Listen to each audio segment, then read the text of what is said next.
ওসমান ভাই এরকম আমাদের সাথে প্রোগ্রামে থাকবে না, এবং ইনকিলাব মঞ্চের যেগুলো মেইন কথা সেগুলো আমাকে বা জাবের ভাইকে বলতে হবে। আমরা সারা জীবন ওসমান ভাইকে পেছন থেকে সাহায্য করেছি, পাশে থেকেছি, কিন্তু সবসময় আমাদের শক্তির জায়গা, আমাদের যে সাহসের জায়গা, সেটা সবসময় ওসমান ভাই ছিল, ওসমান ভাই আছে, ওসমান ভাই থাকবে। আমাদের আজকে এখানে এসে যখন আমরা কথা বলছি, আপনাদের কাছে আমি একটা প্রশ্ন রেখে যেতে চাই, ওসমান ভাইয়ের ঘটনাকে কোনো বিচ্ছিন্ন ঘটনা, এই কথা বলার সাহস, এই অডাসিটি, এই ইন্টারিম গভর্নমেন্টের সময়ে একজন ইসি কিভাবে পায়? সে এই কথা বলার সাহস করে, এবং সে এখনো পর্যন্ত তার পদবহাল আছে কি করে? আপনারা যখন এখানে এত এত মানুষ আছেন, আপনাদের কাছে আমার প্রশ্ন, তাই সে কি তার পদবহাল থাকতে পারে?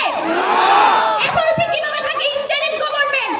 আপনাদের সাথে আমরা দেখা করতে গিয়েছি, হাসি মুখে কথা বলেছি, প্রধান উপদেষ্টা মহোদয় আপনার সম্মানার্থে। তার মানে এই নয় যে আপনাদের সকল সিদ্ধান্ত, সকল কথা আমরা মেনে নিব, এবং আপনারা ভারতীয় আধিপত্যবাদ এবং বাংলাদেশের স্বাধীনতা সার্বভৌমত্ব নিয়ে কথা বলার কারণে একটা মানুষ আজকে মৃত্যুর সাথে পাঞ্জা লড়ছে, এবং তার ঘটনাকে আপনারা বিচ্ছিন্ন ঘটনা বলে উল্লেখ করতে পারবেন। সেকেন্ডলি, এই ইন্টারিম গভর্নমেন্ট, কিছুদিন পরে আমাদের ইলেকশন, সেই ইলেকশন যে তারা করবে ঠিকঠাক মতো, যেখানে তারা বলছে উসমান হাদির ঘটনা একটা বিচ্ছিন্ন ঘটনা, এখানে প্রত্যেকটা রাজনৈতিক দল বসে আছে, এখানে কার জীবনের নিরাপত্তা আছে, কতটুকু তারা নিরাপত্তা নিশ্চিত করেছে, তারা সেই প্রশ্নের জবাব দিক।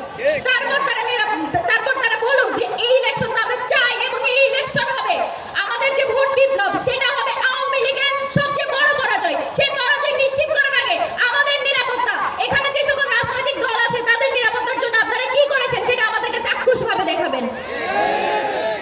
এবং আরো একটা যেটা কথা, আজকে আমার ভাই আহত হয়েছে প্রায় 3 দিন, 72 ঘন্টার বেশি সময় আমার ভাইকে বিদেশে যেতে হয়েছে। আমরা কোনোদিন আসলে চিন্তা করি নাই যে ভাই এরকম নিস্তেজ অবস্থায় বিদেশে যাবে, এবং আমাদেরকে চোখের পানি সহ তাকে বিদায় দিতে হবে। আমাদের আমাদের বিশ্বাস ছিল যে ভাই রাষ্ট্রীয় সফরে এমপি হওয়ার পর বিদেশে যাবে, আমরা তাদের কাছে বিভিন্ন জিনিস উপহার আনার জন্য তার কাছে আমরা হাসি মুখে চাইতাম। আজকে আমার ভাইকে এভাবে বিদায় দিতে হয়েছে। এখনো পর্যন্ত যে সকল অপরাধী এই অপরাধ সংঘটিত করেছে, এবং খুব স্পষ্টভাবে একটা কথা আমরা ইনকিলাব মঞ্চ থেকে জানাই, এখানে কিন্তু কোনো একক বা 2 জন শুটার এখানে কিন্তু ইনভলভ না, এখানে কিন্তু পুরো সিন্ডিকেট কিন্তু এখানে জড়িত আছে। এবং আমাদের কাছে এটা স্পষ্ট যে এখানে বিভিন্ন রাষ্ট্রীয় সংস্থা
এমন